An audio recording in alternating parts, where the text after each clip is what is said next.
and recall, of course, let's just take the longest for everybody to teach, just because it requires you to go somewhere and have the space and obviously have distractions and stuff to work with. So that doesn't surprise me. All right. So what we would cover today is we'll go over place command. Great. How's she doing with the sitting down stuff? Pretty good. Yeah. It's taken less and less taps for her to get it. Okay. She's getting bigger. We had her like down at our feet like this throughout like the whole meal on Friday night, and she tried to get up and move around a couple times after a couple minutes. I don't know if she just kind of got bored or whatever, but sure. A couple corrections and she's right back down. And I'm sorry, you said this was like waiting for her meal? No, while we were. While you were eating. While we're eating. Yeah. Gotcha. Yeah, Gotcha. Sure. I mean, you could even just using her like her breakfast or lunchtime or dinner time, whatever, where you could down her as you're prepping everything. And I would expect mistakes because she's going to want to eat. Yeah. And then putting that bowl down. But when you release her, I always suggest to people you release a dog when you're at their side, as opposed to like being at the bowl over here and releasing her. Okay. The reason why I don't do distance releases for like this average dog owner is, let's say you have her in a distance of you. I don't want the dog to mistake like, oh, did they release me, when you're afar and you're actually needing her to hold still. So, dogs learn things in pictures. So if it's, you always are at Josie's side when you give the release command, she's not going to make that mistake because you've never released her from a distance. Yeah. You've always released her from here. Okay. Now, if I work with someone like Maddie, who's very invested and wants to learn all things dog, then I go, sure, because I know she's going to correct or reinforce those things, so she is able to have those very clear commands, and the dog have a very good understanding of, I'm here until my owner says something. Yeah. Right? Yeah. But for most people, I just keep it simple and tell them only release the dog when you're at their side. Also, why I don't do recalls from stays for a lot of people is because most people, when they practice recall from stay, will always call the dog on the first go. And I think I may have talked about this, where it creates that pattern, right? Whereas someone they like start like anticipating it, and now you've ruined the stay, So and which is fine. Like it creates the only thing is it creates more work for the owner. So if someone's just like, yeah, I just need functional stuff and I don't want to I just want to do as little as possible. That's how I've created my programs. But again, like someone like Maddie or like someone who's really invested in learning about dog training, I would tell them and educate them, and then they would put in more work to really clear that up. Okay. Yeah. For her, and I think actually on the test there might be a recall from a stay. Okay, which is fine because regardless if you call her when she's stationary or if you can call her when she's distracted, calling her when she's stationary should not be a problem, right? So I'll make a note to try to look into it to get a good idea of the test. Because to pass the test, that's easy. Tell your dog to stay, come, and I think she has to ignore distractions or something like that. That's easy peasy. Not anything that I would think you'd have to practice regularly. So you can avoid creating the problem, but still have the very simple response that's going to pass the test. Yeah. Okay. Yeah. Any questions about that stuff? No, that makes sense. I think start with the basics. What's going to be the most consistent for her, doing the only release by the side, and then cross that bridge way down the road if we end up motivated to try to do something different with her. Sure. Yeah. All it means is as long as you start, if you're doing the recall from stay again, which is avoiding the recall always on the first go, randomizing it, it makes things easier. And then because I did have this happen with one client where every time she'd walk past her dog, she would release him or her. And every time she walked past her dog, she ended up teaching the default response of every time you walk by me, you release me, so I'm just going to get up. So then she started wondering why her dog would always get up when she walked past her. I was like, because you that's how you practice it. Yeah. So then we started making it more clear where she would come by her dog and sometimes she'd walk away and not release him or her, and then or come by her dog and then wait a moment and then release. You know, most people, because they know I'm gonna, let my dog go free, is the moment they're there, they just release them right off the bat, and then create other problems. So, yeah. It's a lot to think about. Yeah, it's pretty simple. Just adding time is all it takes, right? So if I walk in, break, there's just that little gap of time, and just not getting so kind of rushed into things. Because if anything happens every time, that's when they learn that those two things are associated with one another. Right? Yep, yeah. So then, just once you can see those things, it's pretty simple. But it's super common. Like I see it happen all the time with like clients and stuff. So, anything else? No. Excellent. So far we've gone over the heel. We did recall. We've done the sitting down exercise. So we have place, and then did we cover stay? No. We haven't covered stay. Okay, cool. Yeah. So this is actually super easy. So this will be good, because then she can just watch the video and pick up on it. And then we'll save like the more involved stuff when she's like actually present. Okay. Perfect. So you're familiar with place command, I'm assuming? Yes. Yeah, we've tried doing some of it with her crate. Okay. In our room. She. Good job. She prefers to be lured in with food so far. Is how we've done it. Sure. But she's okay at it. She doesn't really love hanging out in there unless we tell her to. Gotcha. Which is fine. Like my dogs don't really gravitate towards tip. What's your number at currently? 18. I'm going to bump it like 21, 22-ish. One more. There. Okay. So the reason why we did that is, again. Because she's expressing interest. There we go. This is better. There you go. So yeah, so she, I put this placemat in front of her, and she's like, oh, what's this, right? And she starts to crawl over, and she ended up resting, but she was still like engaged with this. So you tapped, and she backed off, but then she was still kind of engaged, and when you tapped, she finally turned her back, okay? And all that happened with her maintaining the down position, which is really good, okay? Most dogs would actually get up because they get confused. So there she was deciphering like, oh, this isn't telling me to break from position, it's telling me just to disengage from the object, right? Yeah, so like there's no new command where I wasn't telling her to get up or releasing her. Yeah, you're just telling her to keeping the down, but disengage from the object, okay? Because humans were very sound-based. So even if you told her no or back away or whatever, like she has no idea what those words mean. It's really the caller that's achieving that, right?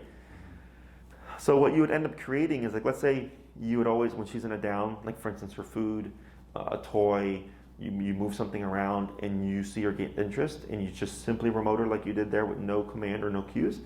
She's learning, if I'm in a down and something is happening, it has nothing to do with me.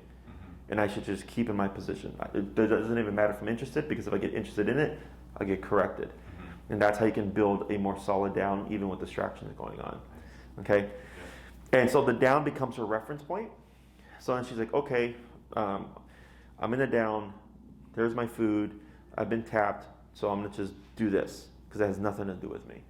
Okay, and eventually you'll put things in front of her and she's not even gonna like change her demeanor, because right off the bat she goes, has nothing to do with me. Okay? Yeah, that makes sense. And you just have to go a couple of levels up, because we're not trying to like make her panic about the object. It's super subtle, because I'm trying to get her to not break from the position as well. Yep. Okay, so then that's like a perfect example of how that would work. Awesome. So with the placemat here, this is a more lenient command. So we cover this sitting down because they're more strict, and you need them for the test. So if you put her in a down, there is no exception from this position, right? If you put her in a sit, there's no exception from that position as well. It's you do this until I give you permission. Place command is very similar. It's you go here, but she can sit, stand, or lay down. Okay? It's simply put yourself or place yourself on this object and don't get off of it. Okay?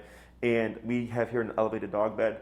So what helps the dog understand this concept is the fact that there's a perimeter. So like if Josie were to be on the bed and then do this, we would correct her, and then she should technically just go back to this. Okay, back on the object. And If you do place her, you want to keep in mind, my suggestion is that you do not down her, Okay. because now it's no longer a place command. Okay. It's a down command. And for the average dog owner, they'll send their dog and they'll down them, and then they'll do something, and then the dog will like sit up or stand or something. Now, according to place command, that is okay, but it's not a place command. So it undermines the down command. Correct, right? And then people forget. Yeah. And I'll be like, oh, you got to correct that. They're like, oh, the dog's on place. I'm like, no. I'm like, you said place, but then you said down, so now it's a down command. You know, and the owner's like, what? I'm like, yeah, the dog is simply downing on a place area. So it overrides the previous command. So you have to reinforce it as a down. So then people get confused. So I just leave those things separate of each other. And I go, when you place your dog, I don't care if they're sitting, standing, laying down, she could chew on a bone. I had a client who had a very big area rug, and they said, can that be placed? And I said, sure. Your dog just happens to have the capacity to actually even walk around the area itself. And I was like, and if there was another dog, they could technically even play, because you're just isolating where they're at. It doesn't have to be anything fancy. It can be, a dog bed. It can be a towel. It can be a blanket. It can be an ottoman. It can be an area rug. It can be a kitchen mat, a bathroom mat. It just has to be something that has a perimeter. Okay. You wouldn't say place and then point to a corner, because there's no defining area of like what this place. When does it end? Yeah. Does that make sense? Yeah, definitely. So here, what we're going to do is we're going to teach the send. We're not going to use the word first. We're going to use the tapping to teach Josie, when you feel this, you want to move away from me and go towards this object. Okay? So in the beginning, when you present her, and we won't worry about heel or anything like that, and just no words, you just walk with her. You'll come to a stop. You're going to wait a moment, and you'll have your leash shortened. And what I suggest in the beginning is you brace the bed, because some dogs in the beginning will start to buck back, and they'll push with their paws, moving the object. Okay? Yeah. So I do this. I start tapping with a little bit of leash pressure, and the moment Josie places herself on the object, I stop. Okay? If she were to overshoot and then go off of the placemat, you would simply pull and counter her coming this way, tapping till she gets back on. Wait a moment, break, and then you would remove her. You'd move around a little bit, come to a stop, get ready, start tapping, bring her back. Okay? If she starts to place herself by default, you would pull her off, okay? Because we want to make sure that it's the remoting itself that's causing her to put herself on the object, okay? So you can either pull her back, or sometimes I'll just reverse so that the movement back will attract the dog to me. And then I'll try again. And then she might get a little jumpy, where you'll see them just anticipating going there because they want to avoid the hit. Yep. So then you might have to shorten, just kind of wait a moment for her to settle before going into the tapping. Okay? Questions? No. Okay, so go ahead and you can get up with Josie here. Break. Mm-hmm. And then up.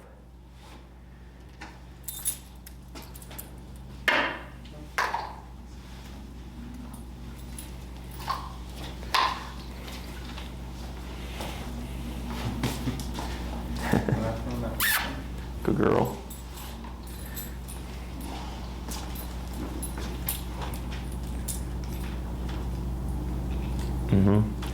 Now release tension as you're tapping. Yep. A little bit more. There we go. Good girl. You're gonna wait a moment. See what she does. That's good. And then you're gonna cue break, and then remove her off the space, and then repeat 4 more times. Break. Good. Good girl. Yeah, you can change it up. Good. And wait a moment. Break. Break. Good. Break.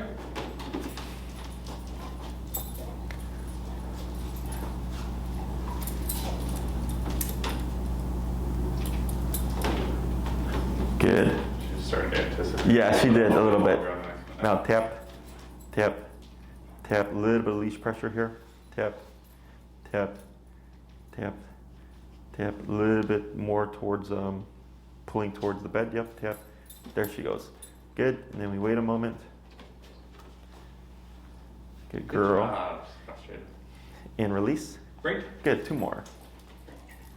Hey you.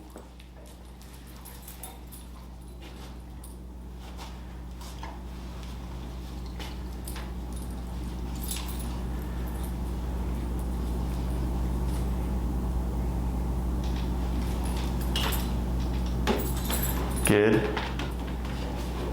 Yeah, the girl. Great. Good. One more.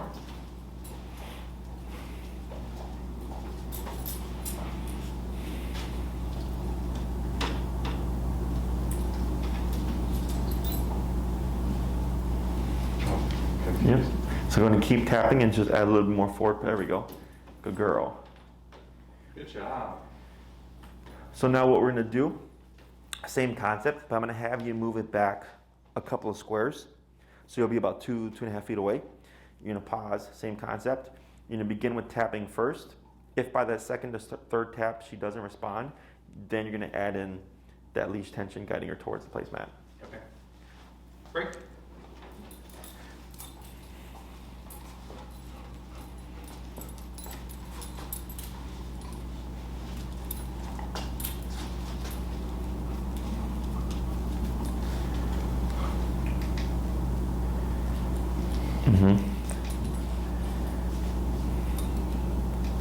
Good. Now, as you're tapping, leash tension towards the mat. Tap. There we go. Good. Yeah, lots of, without the words, she's just trying to kind of figure out. Yeah, she's trying to what's think through going it. on. Yep. Good job, Josie. Break. Good. We're going to try that 4 more times.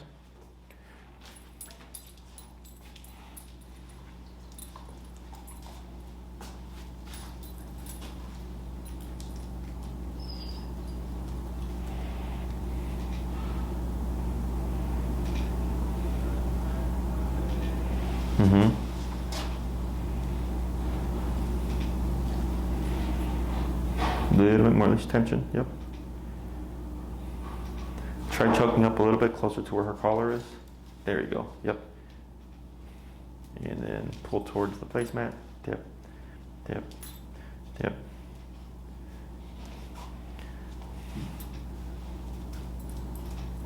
A little bit more tension. There we go. Yep. Like that. Very good. Good job. Good girl. Okay, break. Good. 3 more.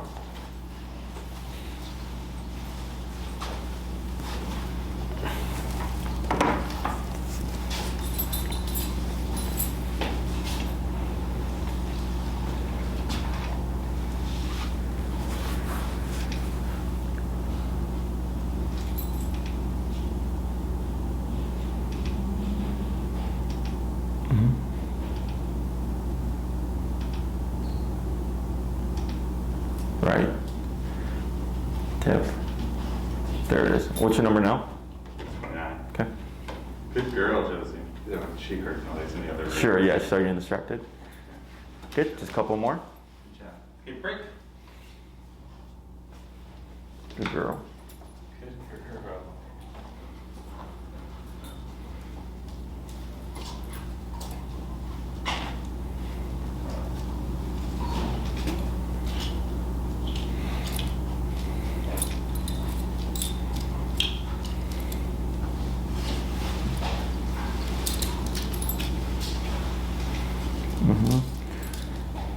A little bit more. There we go. Good. Good job. Good girl. Good girl. This is hard, isn't it? I'm gonna try one more. Okay, break.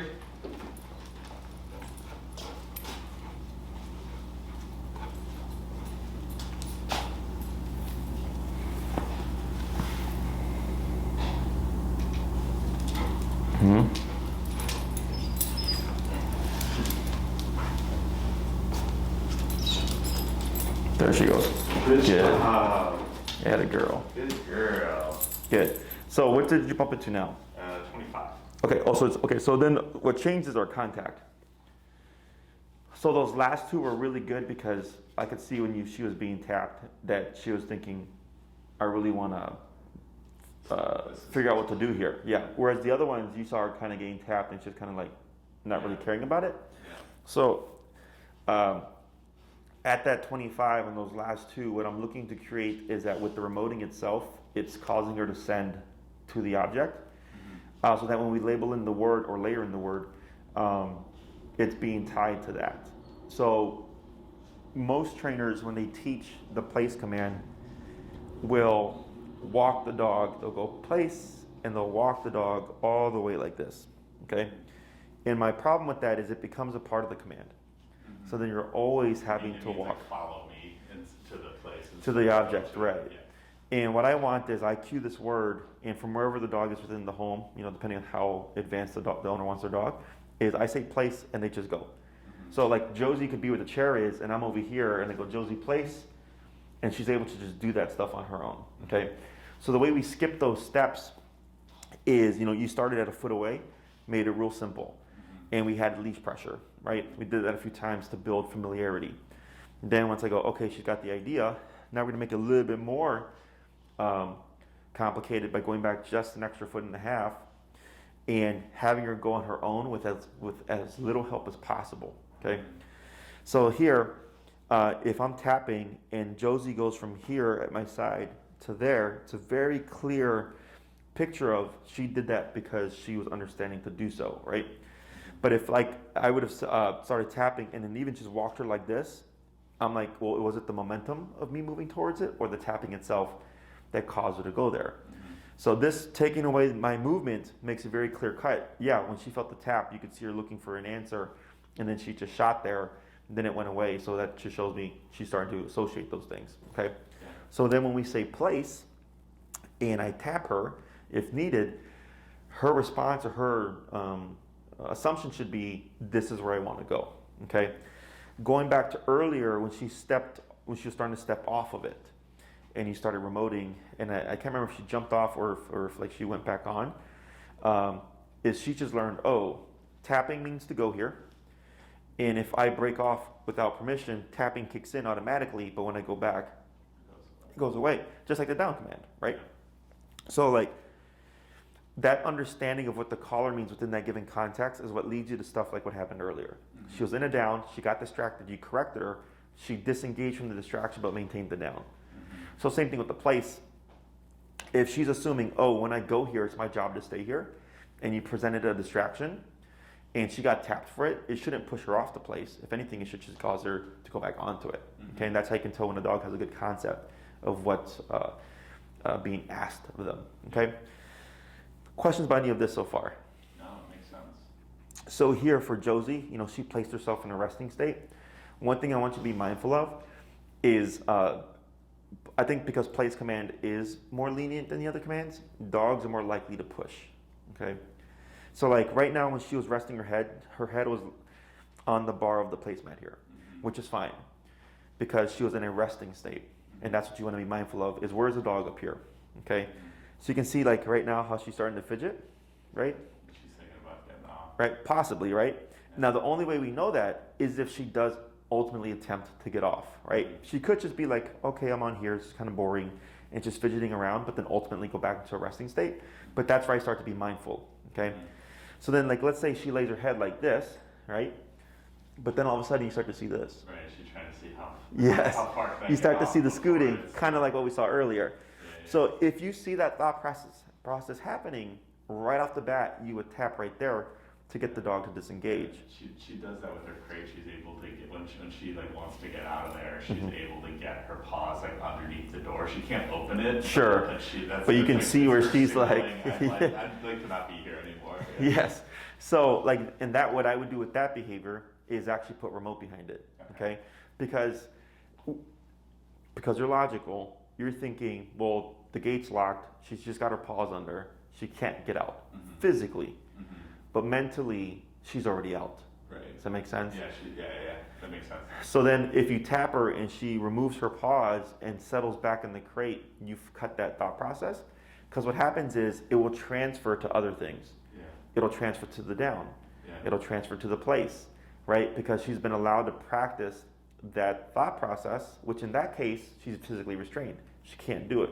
Right. But here she wouldn't be physically restrained. So she would keep following through with that behavior, okay? And like my pit, I always like telling the story because people always get a kick out of it. But my pit, when she was a puppy, when I taught her place, like I would leave the room to like make a sandwich or something, and then come back and she'd be like this. Okay, she'd be literally one toe on the bed, like this on the floor. Yeah, like a kid, like technically. Yes, like I'm doing something right. Like and I've only ever had one other dog that was a client's dog tell me that they did the same thing, right? So of course I would correct her because as funny as it was, Yeah. place isn't you have to just touch this. It's you have to keep yourself on it, right? And she was, because she was a puppy, and puppies want to move and stuff.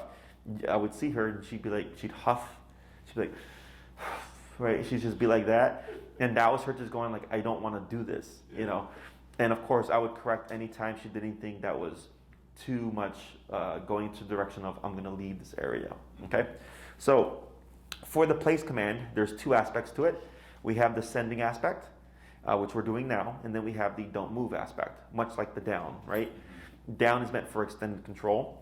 So if you down her, we have the two, or we're teaching down, we have two aspects to it. We have the going into the down position with ease, where I can say down, boom, and she just goes down, no argument. And then there's the don't get up aspect, right? So very similar to place command. This is the one command that a lot of people, like the average dog owner, will employ, because like let's say they go to a restaurant and they want to take the dog to brunch with them or something. If you did a down, you'd have to have a very strict level of control, right? So it involves more work from the owner to do that. Whereas with the place command, it's easier because I'll tell the owner, you'll get the stationary control that you're wanting, but now you don't have to worry about being so strict, right? You can see the brain, starting to like push a little bit. Yep, and then you see how she goes back into a resting state, okay? So if you're eating brunch or whatever, I don't want to have to worry about my dog, right? So I wouldn't do a down, I do a place, because you can sit, stand, lay down. I don't care what you do. A person can come by and pet you, and you can stand up. It's fine. Just don't step off of the area. Or don't leave the spot. Yeah. Correct.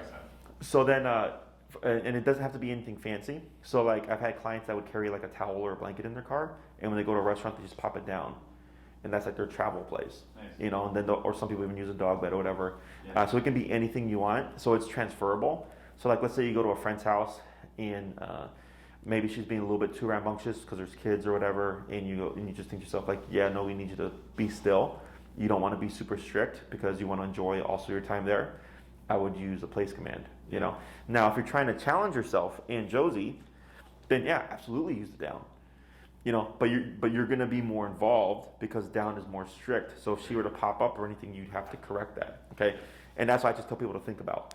Is if you're going into thinking, we want her to, be a therapy dog and have all these distractions and stuff, and you have to be more strict, absolutely. Yeah. But then if it's like, nope, this is just where we're going to enjoy ourselves and we don't want to have to worry about that, I opt for this instead. Yeah. Okay. So any questions on that? No, that makes sense. Because when I had her in down while I was having dinner on Friday night, I was like literally holding the remote while eating because I wanted to make sure I could correct instantaneously. But that we'll start working on with a towel or something so we can have a travel play. Yeah, and that's exactly, so you understand that very well, where it's like, yeah, I have to have my remote right here because down is so strict, right? Yeah. Now, the staying aspect does tend to overlap, okay? The like not moving aspect, it's just one's more strict than the other. So if she can do a down for 30 minutes, play should be no problem for 30 minutes because there's more options there, okay? So what we're going to do now is we're going to go back to that last step because I want to get Josie to send more so on a singular 1 or 2 taps before we start layering the word. So then you're going to do the same thing. You're going to walk around about 2.5 feet back, have your leash short and get ready for the send. Start tapping. And if by that second tap she's not responding, I'm going to have you be really direct as you tap. So, and then you'll have to choke up a bit so that we get a more clear kind of like send to the object, okay? Sure. Break.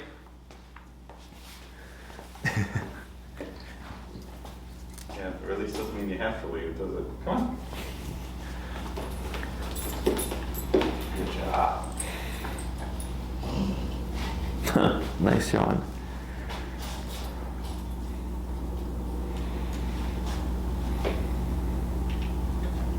Right. Yep. And then a little bit of tension towards the tap. There we go. So that was actually good in the sense that it caused her to move forward. She just kind of detoured there. Okay, so we'll try 4 more. See if we can get it by the 5th one. Break.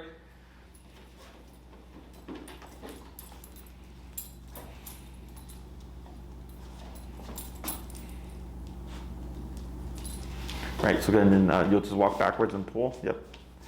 There we go.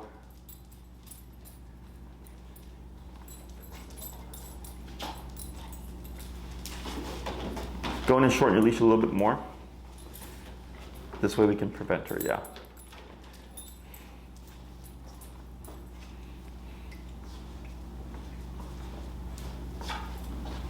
We're gonna wait a moment. No. Right, that was a good one. Good girl. Yeah, this is hard work, isn't it? Break. And I'll have you assume that she's gonna just do that forge and just have and keep her leash shorter. That was a good one.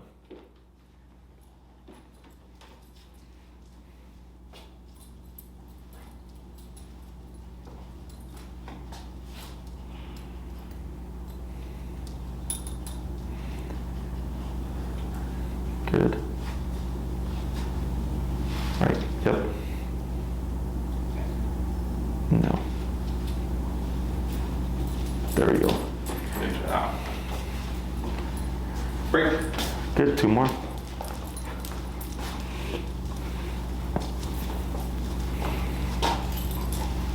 Yep.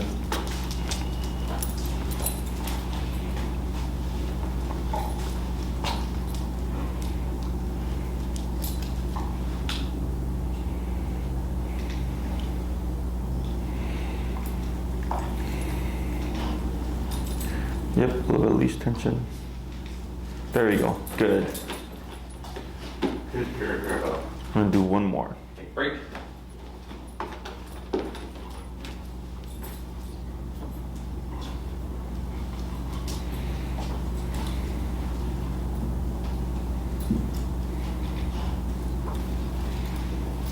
Good job. Perfect.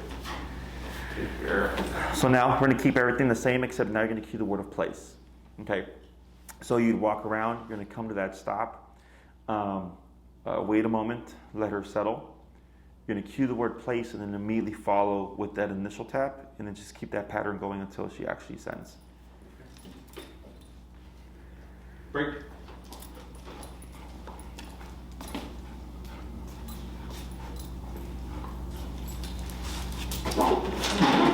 Mm-hmm.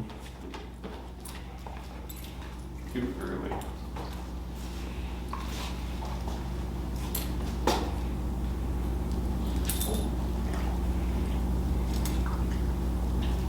Place. Mm-hmm. There you go. Good. Almost tap. Tap. Tap. A little bit more of a pull. Tap. There she goes. Good girl. You're so close. Okay, break.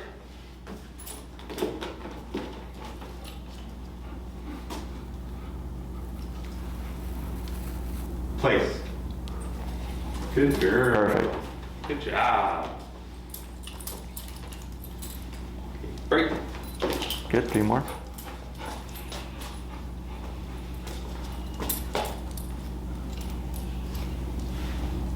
Place.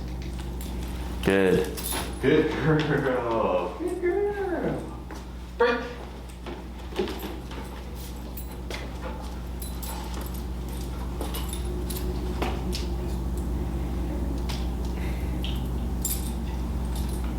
Place.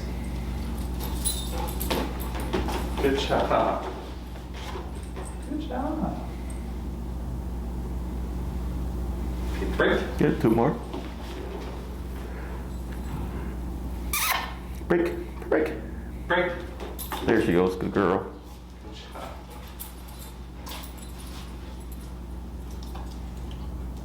Okay. Right. Right. Yep.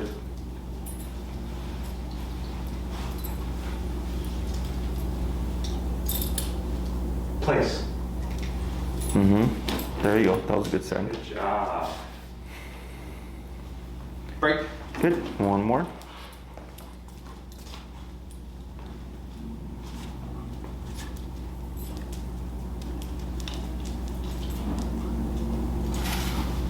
Place. Perfect. Good girl. So now we're gonna keep the same process, except after you send Josie, you're gonna start walking around. Okay. I'd keep your leash shortened because with you moving, it might cause her to want to follow. And then you wouldn't say anything. Don't say no, don't say stop, don't say place again. You're gonna just start tapping the moment you see her going to break off and adding in counter tension. Once she's back on the place, you'll continue with your movement around. Okay?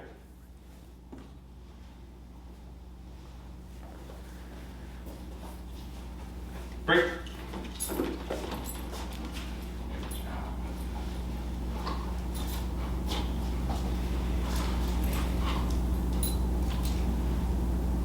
Place. Good.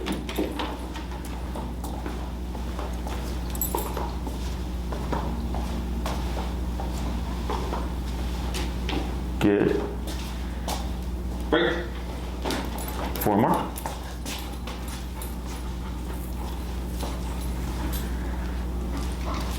All right, good job. Yep. Yep, good job. Yep. Almost. Almost, there it is.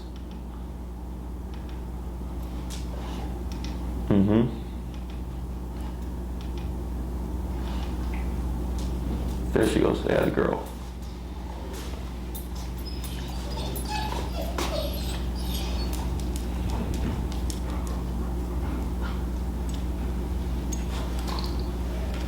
Place. Good girl. Good job.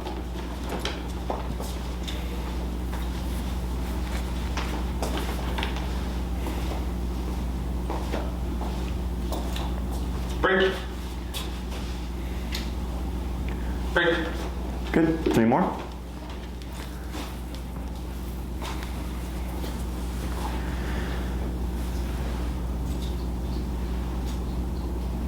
Place. Good one. That was a good one. Yep, perfect. There we go. That was a good send and a good correction. Break. Good, 2 more.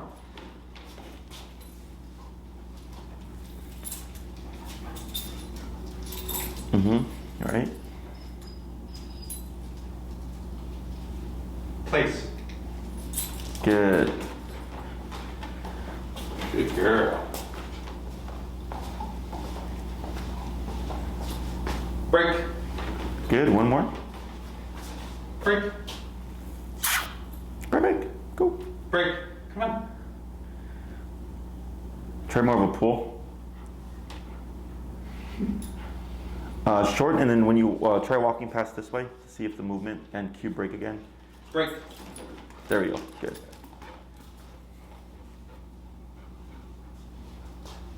She preferred to just take a nap on the safe spot where she knows she's not gonna get zapped. Exactly. Place. Good. Tip. Tip. There she goes. Good.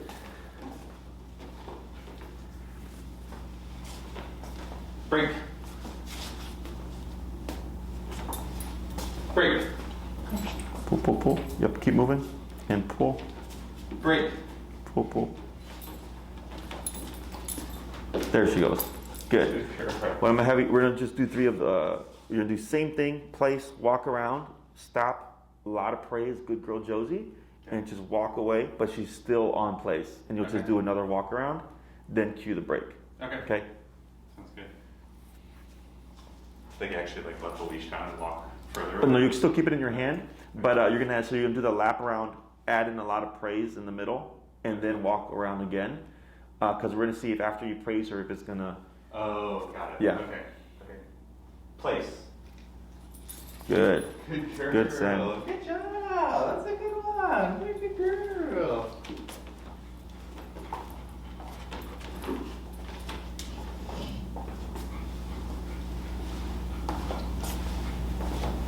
Okay, break. Yep. Break, break. Go, go. Come on. Go, go, go. Doesn't want to get off. Break. Good. And we're just do 2 more just like that.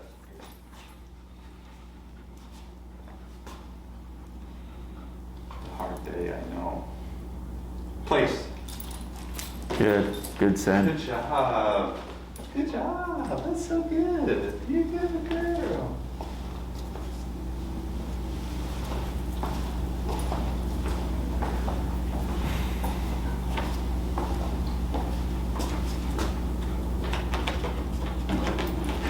Break.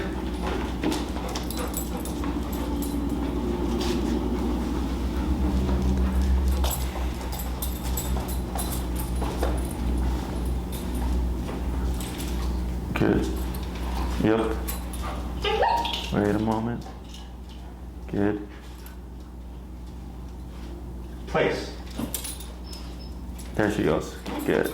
Good girl. Now here, after you do your lap, I'll have you just have a seat, but we're gonna keep Josie on the placemat.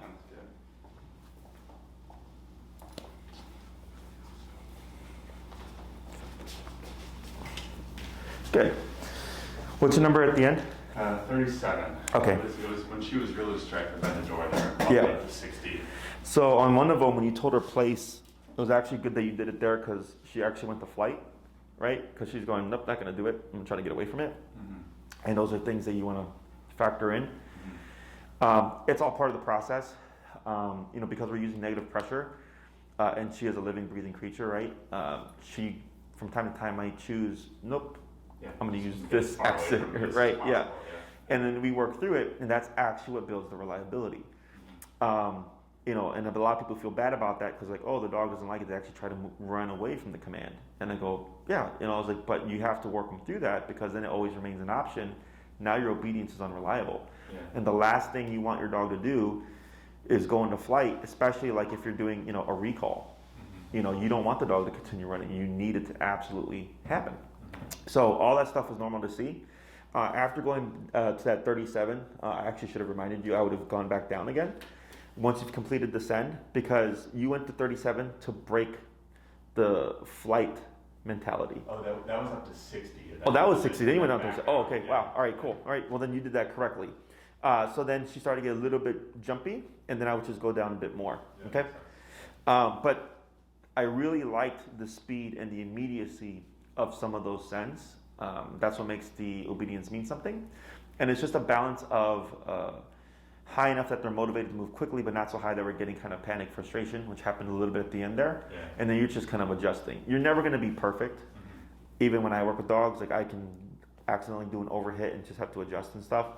Right. It's hard to, with her like fur and stuff too, to even know what the right amount of contact is when it moves around. Sure, and she's on the standard probes, correct? Yep. Yeah. So there are a couple of options. There is like there's 3/4 inch thick-haired probes that are meant for more denser coats. Okay. There is like a 1 inch probe, which is longer, for like German Shepherds or Samoyeds and stuff. There's also like a wing nut kind of system that actually works well with dogs. I don't use it that often because I always want to make sure that the owner has more power than not. But I think with a personality like Josie's, you can get away with using that particular style of collar. Okay. Because she seems to be a softer temperament. And that one does get really good consistent contact because they're thin wires that just kind of make wings and they fan out. And because they're so thin, they go right between the fur. Slide it over. Exactly. Okay. So, and you can just shoot me an email and then I can send you those links. You can get them on Amazon. They range between, if you're doing the standard probes, between like $12 to $18. If you're doing the wing nut probes, I think it's like $35-ish. Okay. Cool. But otherwise, if it's not that you can't achieve contact with this, it's just you have to kind of fiddle with it. Yeah. So if you're fine with just and you're able to learn them, like pick it up on the spot, that's also not a big deal. I do that all the time with dogs. Okay. So with this exercise, the sending component, if you each did like 2 to 3 minute session with her a day, you'd be fine. Okay. So all we're trying to build here is the ease of when I say place.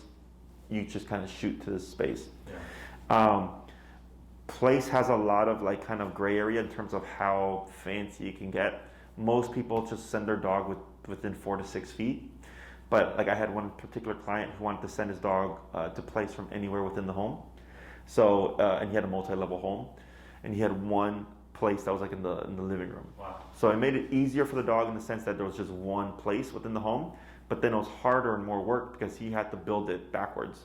So we started close, and then he started working from different angles, different rooms, from the kitchen, from the bedroom, from the upstairs, and all that stuff. And so he could be anywhere and say place, and the dog would just shoot and go right to that direct area, right? Pretty cool. Most people don't need that. They just need the function of it. Yeah.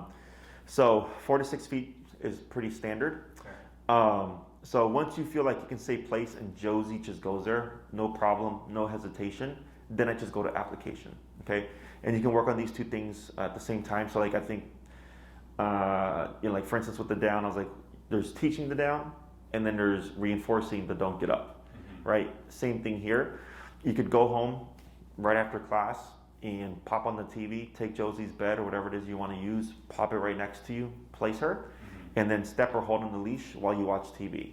45 minutes in, she goes, I'm bored, I want to get up. You just start tapping, we don't say anything. She goes back on place, I go back to watching TV. Okay, 20 minutes later, she tries to sneak off, I tap, she goes back on, I'm back to watching TV. Okay, so it's just the same kind of process as the down command, is we always start with the dog immediately close to us, and then we build to that distance away. Because the further away you are from your dog when they're under command, the less power they think you have, right? Because they can get away with stuff. Because especially if you're doing leash only stuff, they know if you need to have the leash on in order to have that reinforceable control. But now with the e-collar, that gives you a bit more of a gray area there. So in terms of length of time, you guys decide what's applicable to you. You know, most people tend to be within the hour and a half range.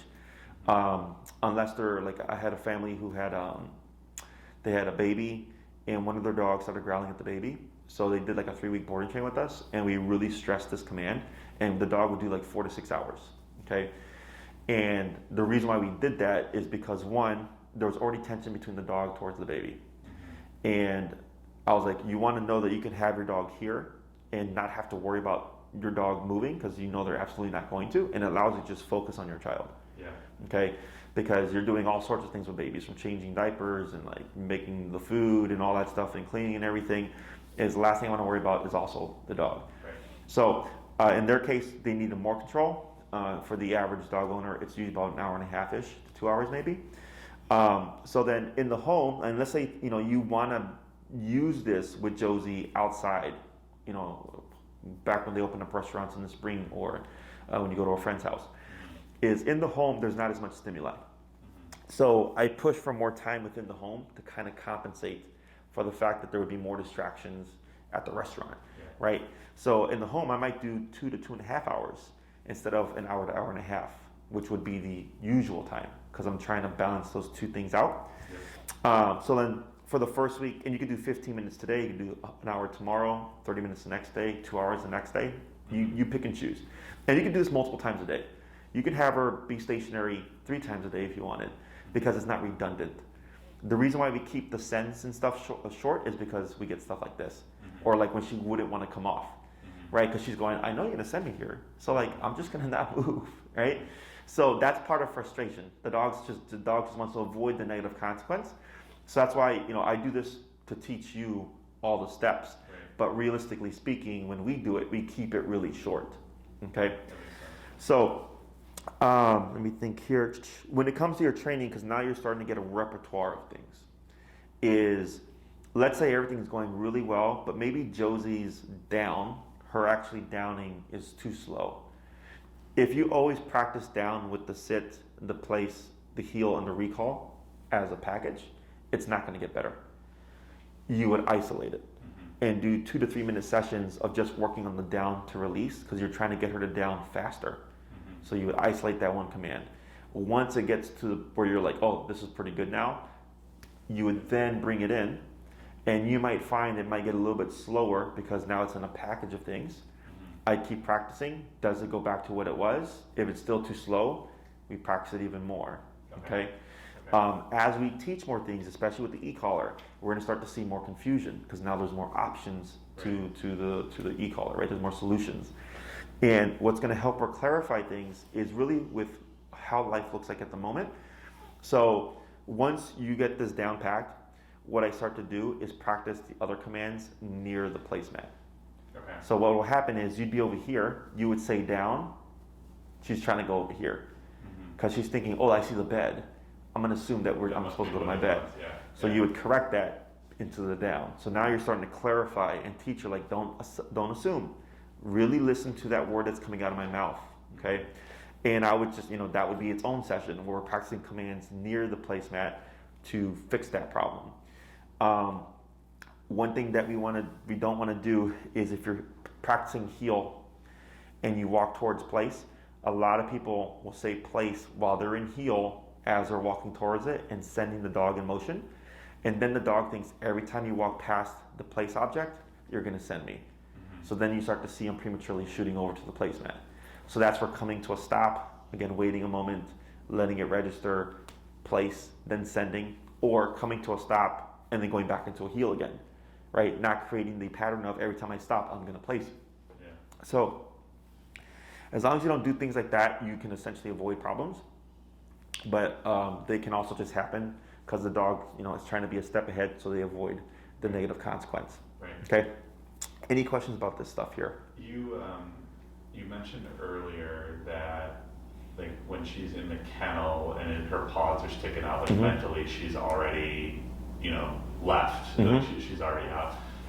While we're still working on like the basics of this with the leash, should we not be calling the kennel place? Like if we're going to do an 8-hour work day, we'll put her in the kennel for a while and won't attend to her for several hours. Should that, but if we call, can we place her and then enclose her in the confined area? Or is that going to be confusing when mentally she's broken? I see what you're saying. That's a good question.